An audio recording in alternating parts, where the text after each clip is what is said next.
The goal for this channel is, and always will be, to give you the most up-to-date information about how to create your VR application.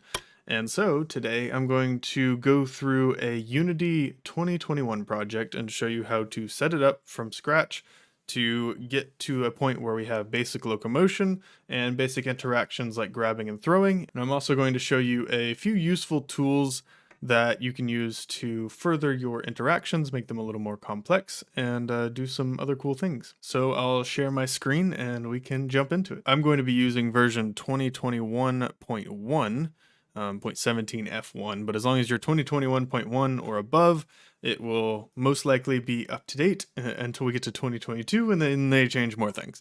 But as long as you have 2021 installed, you should be fine. And if you need to install that, you can go down to Installs in your Unity hub, click on Add, and you can install the latest version. Since I already have it installed, it's not going to be there. And then this is not a long-term support version yet, so just be aware of that. It may be in the future, but as of right now, it is not. So I'm going to create a new project, and this is just going to be a 3D project. You also have the option to download a VR template. I'm actually not a huge fan of the VR template. I feel like it kind of limits your capability, and I end up starting from scratch anyway. So we're going to start with a 3D project. This also works in HDRP and whatever render pipeline you want to use that's 3D. And I'm just going to call this VR Unity 2021. And then I'll throw out my tutorials folder. There we go. This one took forever to load. First thing we need to do before we add anything is change up a few settings. So I'm going to go into project settings. I usually have it docked inside of my scene view window here, but you can get to it by going to edit and then project settings. And then down here at the bottom, XR plugin management, we're going to want to click install, and that'll take a minute to install. It's going to add in some plugins for us. We're going to do this a few times with a few different buttons. There we go. And now you have an option of which API do you want to use for your VR application. Now, keep in mind that a lot of devices, including Oculus and Windows Mixed Reality, and everyone is now switching over to OpenXR. So if you want your application to be able to be used by the most devices, I would recommend going with OpenXR. If you are developing a solely Oculus application, you can check Oculus here and that'll download the correct Oculus plugins. But for the most part, I would recommend going with OpenXR just in general. After OpenXR downloads, it's going to give you a pop-up and it says, do we want to update our input system from the old input system, which is device-based, to the new input system, which is action-based? And that's how OpenXR is based around, this new action-based input system. So we want to click yes for that. And if you haven't saved your scene, it's going to ask you to save, and then it's going to shut Unity down and reopen it back up. I'm not sure why it actually needs to close. This is the only setting that changes, that when it changes, needs to close, and I don't know why, but it does, and I don't question it. There we go. And after that's back up, you'll probably see a triangle with a exclamation point in the middle of it. And if we click on that, it's going to give us a little dialog box that gives us some suggestions of settings we should change in order to kind of optimize our application for VR. So this first one is add at least one interaction profile. We're going to do that in a second. The second one is lock input to game view in order for tracked pose driver to work in editor play mode. Basically just means when we hit play, it's going to automatically flip over to game view so that our Oculus device runs. You have to have game view selected and active inside of Unity in order for it to work in parallel when you're in play mode. That's all that means. And then this one, add at least one interaction profile. We can click edit, and that's going to swap us over to this tab. So you'll have a new section for each input API that you select here.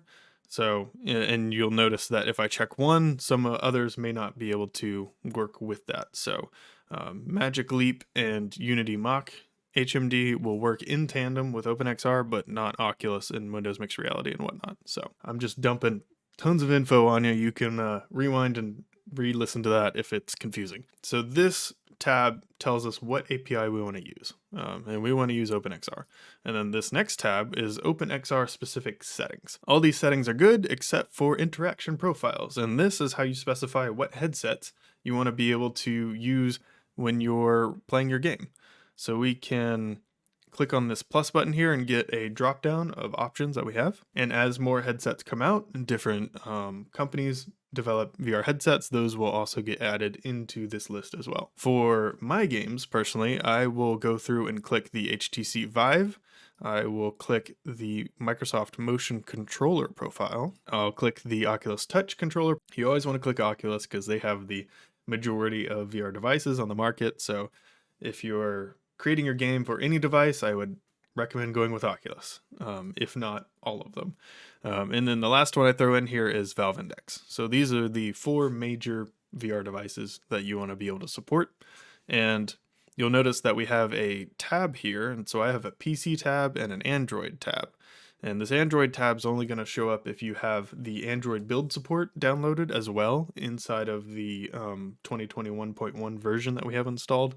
So if you don't see this, go back and install Android build support as one of the modules, and this should pop up. So these are all the interaction profiles we want to use if we're playing on PC. And then if we also want to make our game available on Android, which means the Oculus Quest 2 standalone and the any new head-mounted displays that are standalone that come out, this is where you'll add those in. So we'll do the same thing for this. Right now, Oculus is the only standalone headset that we need to worry about.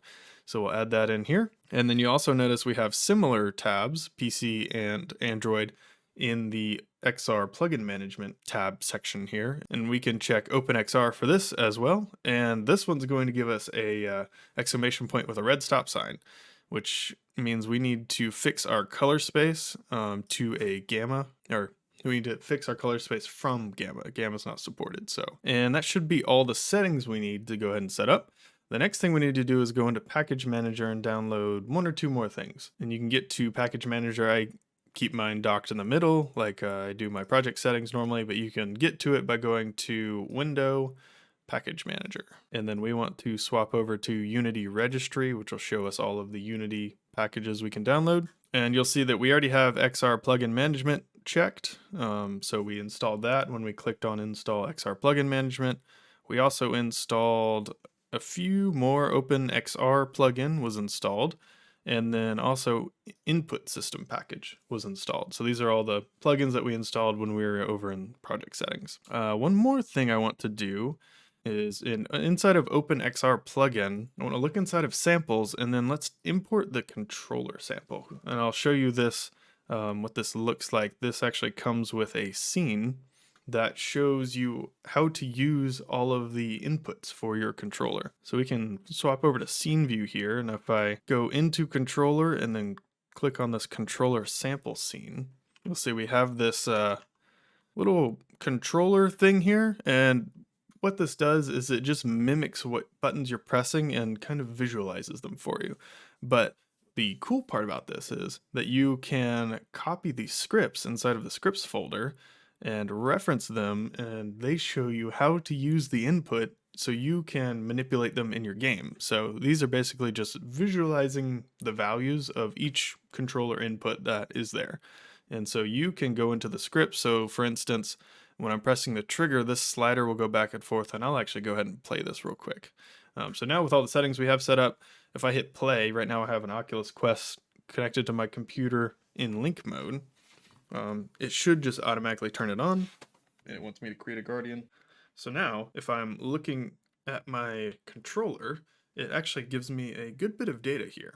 So it shows me the direction that my aim pose is, and then it also gives me all of these little buttons and stuff. So if I squeeze my trigger slowly, the slider goes back and forth, and then the trigger press little circle turns green when it registers that, okay, the trigger's been pressed. So we're going to register it as green.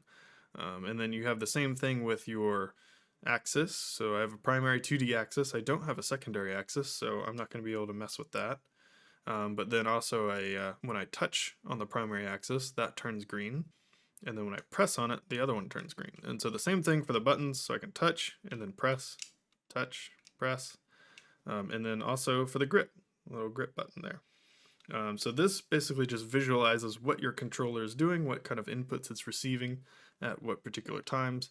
So you can use this information and use the way that the scripts work. So I can go into, let's drop down the player rig, go into the left hand visible elements, and then let's do the grip elements, and then we can go into, the trigger. And you'll see that there's a script here attached to this trigger action map. And so if we go into the action to slider trigger code, and I'm just gonna way brush over this. So if you want a more detailed look at the input actions and how they work, I have a whole nother video on that, so you can check that out. But this just shows us that this is the action that we're referencing, and then inside of here, we can get the value of that action by saying action.action read value, and the value is a float. And that just references this action map here. So inside of the, what were we looking at? The trigger is a value, and then this trigger is basically just the left-hand controller trigger. That probably didn't make any sense, so I'm going to summarize real quick for you, try to make a little sense out of it. So this is an input action control scheme map, and this is basically how the new input system works. So we have an action map, so this one specifically is the left hand, and then there's a whole bunch of actions that the left hand can perform. And so one of them is trigger, and the trigger action is a value. It's an axis value, so it basically goes from 0 to 1. So the trigger value could be 0 to 1 at any given time. The code, this line of code, will continuously, every frame, since it's in the update method, will read in what value from 0 to 1 that the trigger is. And then from here, we're using that value to perform an action. In this case, it's just adjusting the slider value back and forth. But you can use in your game this value to do whatever you want. Like shoot a gun, I don't know. There's tons of things that you can do in your VR game, and I have no idea where to even start with the different interactions and stuff. Nobody can agree on which interaction should do what and when, but this is where you set it up. Just comment down below if you want me to explain this a little more, or if you need me to do an updated input action video. But this is a good asset to use to kind of play around with and see how it works. So we're going to go back to our scene. So this sample scene here is just empty, and we want to add our own XR rig. One more thing we need to add in is we're going to go to Package Manager, but right now we're not able to see the thing that I want to add in. We need to go to this little cogwheel and hit Advanced Project Settings, and then check Enable Preview Packages. And I understand that these packages are under preview and might not be their final version or whatever. And now we can see XR Interaction Toolkit back in the Package Manager. And this, if we install it, is going to get us set up really fast in order to do movement and interactions and that kind of stuff. And then we're going to go ahead and import the default input action so we don't have to set it up manually ourselves. So I'm going to go back into Scene View. And before we add our XR rig, or actually, so if I went ahead and added my XR rig, so I'm going to right click in the hierarchy, go down to XR, and we have a lot of options now. So if you don't see a lot of options, that means you don't have the Interaction Toolkit installed, and you need to do that. But if I click on XR rig action based, which is the one we want, you'll notice if I go in to the left-hand controller that none of our actions are set up. And same for the right hand. And that is because we are given some defaults here, but we haven't set them as like our presets, or as our defaults. So we're given the actual actions and their setups, but we haven't set them yet as our presets. So this left-hand controller, I'm going to go click this button up here at the top and say add to action-based controller default. And then same thing for the right-hand controller. And then one more thing, settings-wise, and then we're done. Go into Project Settings, Preset Manager, and all you have to do is type in right and left. And this specifies, okay, I want to use this set of controls for the right hand and this set of controls for the left hand. I don't know why you need to type in the specific command on the filter, but that's just what you need to do. So do this and it will get set up correctly. So now we can go back into our scene view. I'm going to delete the XR rig that we just added and then re-add it. And so now when we re-add it, since we've already added in the defaults, we can go into the left hand and right hand, and you'll see that these are set up properly. So the left hand has all left hand actions, right hand has all right hand actions. If they're not, If the right hand has left hand actions or something like that, make sure you go into presets and type in the word in the filter. So now we can go through and like adjust some of these settings. So the tracking origin mode we want to be set to floor, so we are the correct height off of the floor. And then inside of left hand and right hand controller, I'll show you what's inside of here. So we have a transform, obviously, and then you're given an XR controller, and this is how you set up what actions are performed. So this is how you map the actual action-based input that I showed you earlier to this controller, and then this script basically, forwards all of that to the right commands that need to happen, or the right actions that need to happen. And then the Ray interactor, we're going to come back to, but this allows you to point and click on UI elements and also point and click to grab and pick up things from a distance. And then you have a line renderer and an interactor line visual, which basically just play off of the Ray interactor. So let's set up a little scene, finally. I'm going to grab a plane, throw that in there, make sure it's reset to the center, and then I'm also going to recenter our XR rig. So I'm going to reset that to the center and make sure you have gizmos turned on, and that'll show you the boundary box, so the recommended 5 foot by 5 foot boundary that most VR devices recommend. So the player could actually spawn anywhere inside of this boundary box depending on how their guardian system is set up. So my guardian system is set up for this room, so if I start the headset now, I'm going to show up on the very edge of the guardian system. So just something to keep in mind, you want to have the entire area spawnable if you're creating a game, or else your character might, or your player might spawn inside of a wall, and obviously that's bad. All right, so we have an XR rig and we have a plane, and if I ran this now, I need to, so if I ran this now, nothing would happen because we need to add one more component to the XR rig, and that is an input action manager. And this is where we drop in our input actions, and that's the start of the process of where it gets translated. Just make sure an input action manager is, I don't even necessarily think it needs to be on the XR rig, it just needs to be in the scene. I just keep it on the XR rig because it's, all together. So now we can play. If we hit the play mode, and I go ahead and jump into VR here, you'll see that I have some little lasers now, and they're attached to my controllers. But you'll see that I don't have a controller model or any hands or anything like that. That doesn't come with it.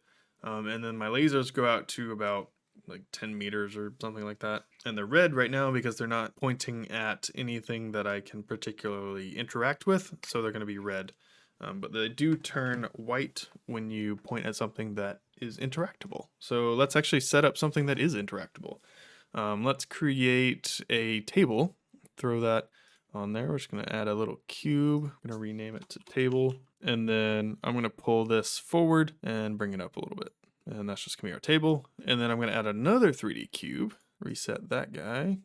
And I'm going to make this one small, something like almost 0.1, and then drag it to the front of the cube. And then I'm going to create a new material just so it's easier to see in the video.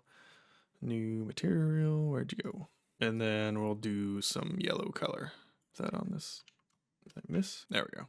We have a yellow cube on our table, and we want to be able to pick this cube up. So I'm going to click on the cube, and right off the bat, you're given a mesh renderer and a box collider, and we want to add a grab interactable.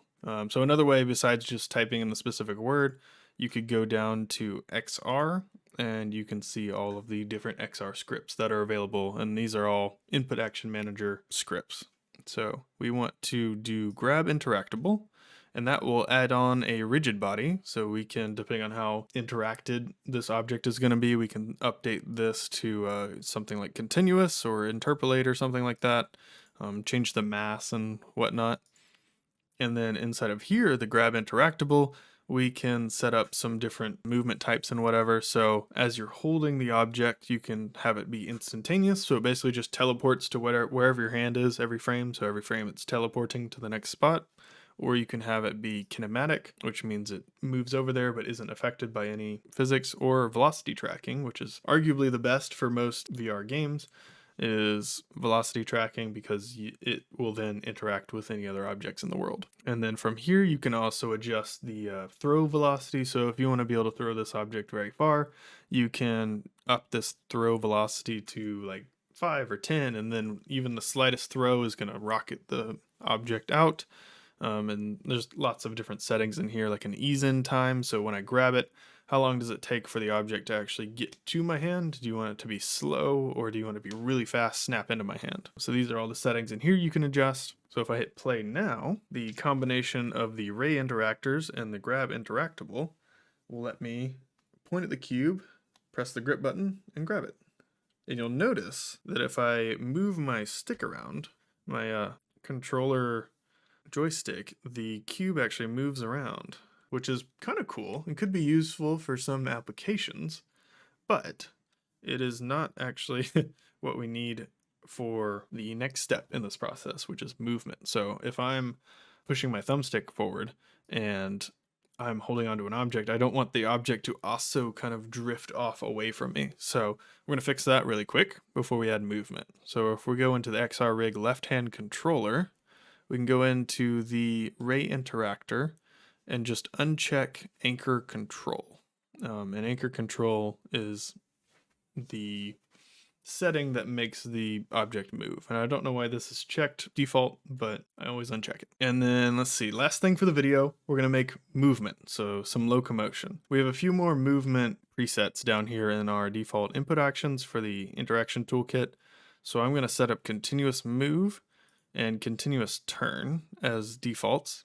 And you can also set up snap turn down here. That's also a default in here. And so now when I right click in the hierarchy, go to XR and click on Locomotion System, it will automatically set me up with a teleportation provider and a snap turn provider. But I'm not a huge fan of teleportation, and I mean, you'll probably want it in your VR games depending on the type of game. You want a teleportation and a continuous move option. So if you want more info about teleportation, I have a specific video about that. So I'm just going to remove the teleportation component, and I'm also going to remove snap turn. So snap turn's added by default. I'm going to remove that as well. The locomotion system needs to be set up with an XR rig. So I'm going to type in continuous move. We want to add in a continuous move provider action based. Make sure it's the action one. And then the locomotion system is itself. And then the forward source, we actually want to be the main camera. And this can be adjusted in the settings. So if you want to move forward based on where your controller is pointing, then that can be set here. But I usually set it to the head. So wherever I'm looking, that's the forward direction. And then we don't want to move with both hands. We only want to move with one hand. So I'm going to uncheck right. Usually left hand is for moving and right hand is for turning. And a lot of games don't get that right because they just swap the controller maps if you're left-handed or right-handed. And I hate when that happens.